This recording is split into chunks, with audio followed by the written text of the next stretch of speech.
학계 18번째 묵상입니다. 구약성경 학계서 2장 20절부터 23절 말씀 봉독합니다. 그달 24일에 여호와의 말씀이 다시 학계에게 임하니라. 이르시되 너는 유다 총독 스룹바벨에게 말하여 이르라. 내가 하늘과 땅을 진동시킬 것이요 여러 왕국들의 보좌를 엎을 것이요 여러 나라의 세력을 멸할 것이요 그 병거들과 그 탄자를 엎드러 뜨리리니 말과 그 탄자가 각각 그의 동료의 칼에 엎드러지리라. 만군의 여호와가 말하노라. 스알디엘의 아들 내 종 스룹바벨아, 여호와가 말하노라. 그날에 내가 너를 세우고 너를 인장으로 삼으리니 이는 내가 너를 택하였음이니라. 만군의 여호와의 말이니라 하시니라.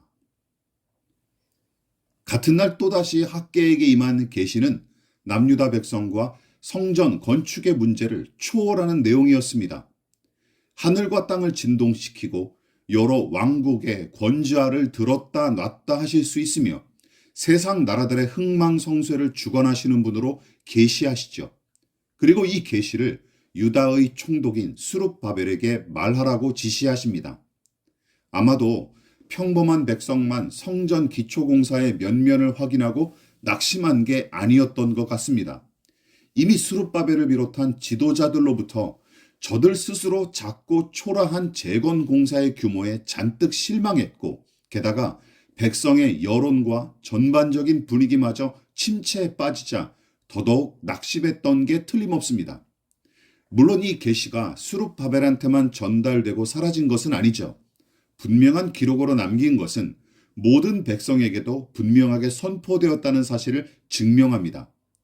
그러나 누구보다 성전 재건 공사에 관해 큰 책임을 맡고 있는 스룹바벨을 일으키기 위해 그에게 먼저 계시하신 것은 분명하죠. 지도자의 역할이 그만큼 중요하다는 사실을 방증합니다. 차별에 관한 문제가 아닙니다. 직책과 각자 받은 은사의 차이에 관한 이야기죠.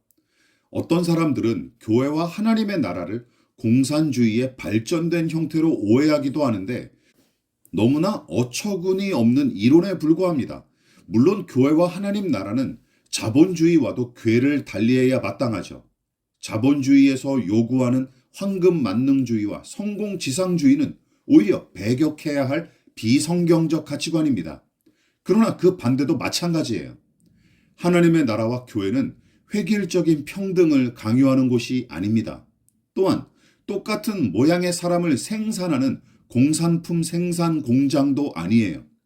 차별은 배격해야 마땅하지만 각각의 차이와 개성마저 말살하는 것은 기독교 신앙과 거리가 멉니다.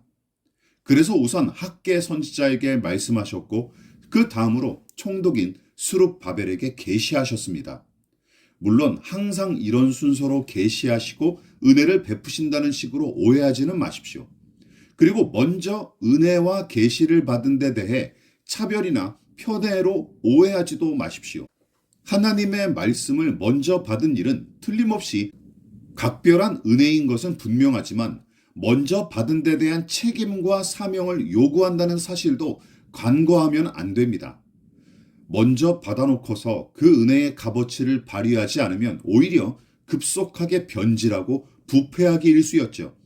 요즘이야 그런 경향이 많이 줄어들긴 했지만 가정에서 맞이의 역할이 존재했었습니다.